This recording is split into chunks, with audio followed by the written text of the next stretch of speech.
Welcome to the deep dive.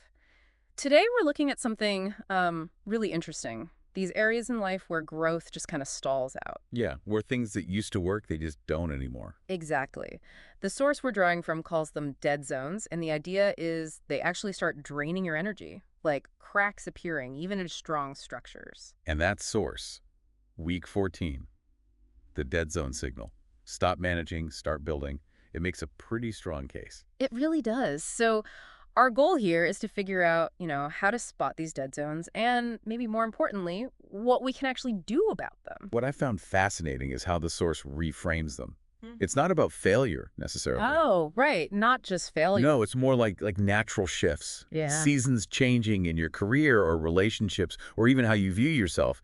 It's when something that was alive just starts to lose its vitality. Okay, that makes sense. But our first instinct usually is to hold on tighter, isn't it? Definitely. To protect what we've built, what we've invested in. And the source gives some pretty relatable examples, like staying in a job way past its expiration date for you.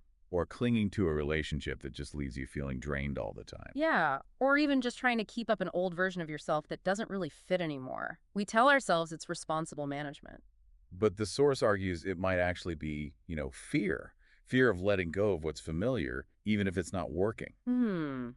That brings up a key distinction they make, doesn't it, between real responsibility and just managing decay out of fear. Exactly. We get so focused on keeping this declining thing afloat that we totally miss the boat on new growth. There was that quote, too, about freedom. Oh, yeah.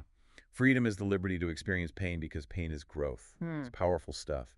It suggests that discomfort, the pain of letting go, might be the very thing needed for progress. It sort of connects back to that Golden Gate Bridge idea from week 0, remember? The constant painting. Right, it's never done. It's always being maintained, renewed. These dead zones are like the rust you have to deal with.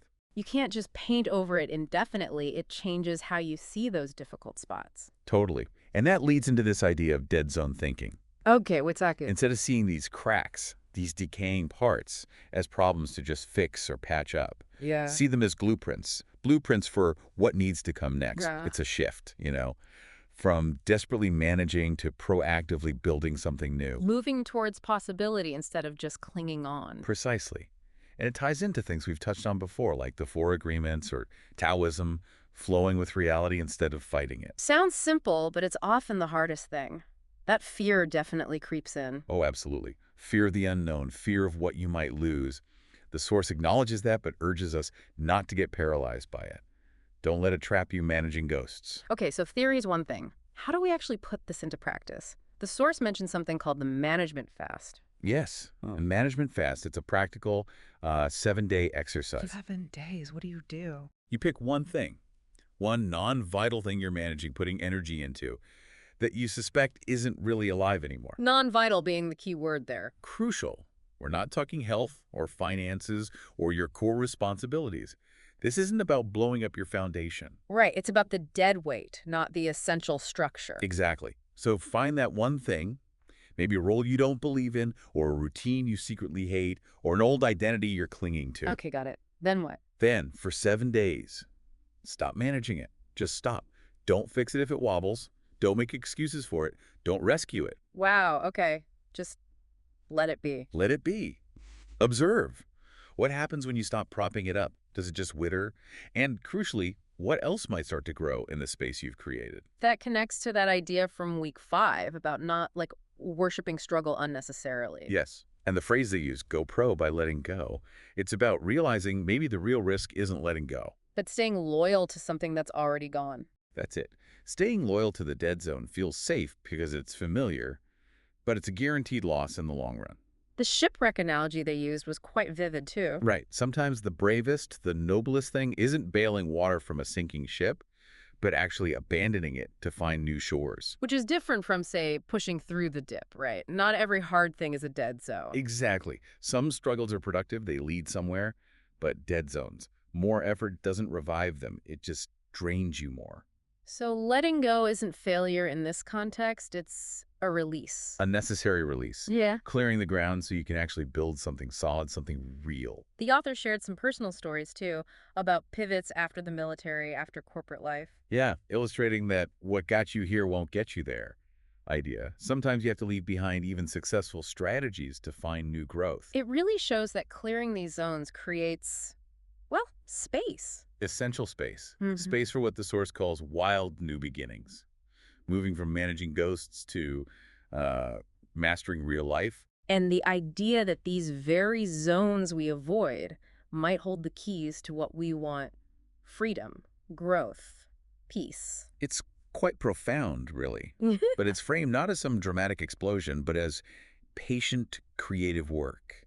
Like tending a garden, almost, linking back to the creative well idea from week 4. Makes sense. Yeah. And they do offer a few resources for support. Ah, yes, essentialism. McKeown, yeah, for clarity. Hmm.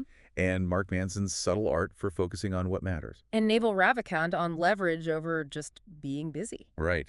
And good to note, they mentioned these are just suggestions, no sponsorships involved. Always good to know. The way they wrap it up is quite hopeful, too. Very. That idea that every end carries a seed. These dead zones aren't just empty voids, they're potential gardens. And that Viktor Frankl quote. When we are no longer able to change a situation, we are challenged to change ourselves. Hits hard. It really does. And that other line, the whisper from your own body. Oh, discomfort is just strength on the verge of being born. It reframes that unease beautifully. Yeah, seeing it not as a warning sign to stop, but maybe as a sign of potential. Which leads to that final, powerful message. The place you fear to stand is oft the place you were meant to build. So these dead zones aren't empty after all. They're fields waiting for a builder. A brave builder willing to stay and cultivate. And the Source leaves us with this quiet challenge, doesn't it? Just name one non-vital thing, one thing to stop managing and let fall. And then, build where you stand. It ties everything together: play, clarity, focus, all the ground we've covered. A really practical yet profound call to action. Absolutely. So perhaps the thought to leave with is this. Where are you managing decay right now? What one thing, if you let it go, might actually open up space for something vital and new to begin? What's waiting in that seemingly empty space?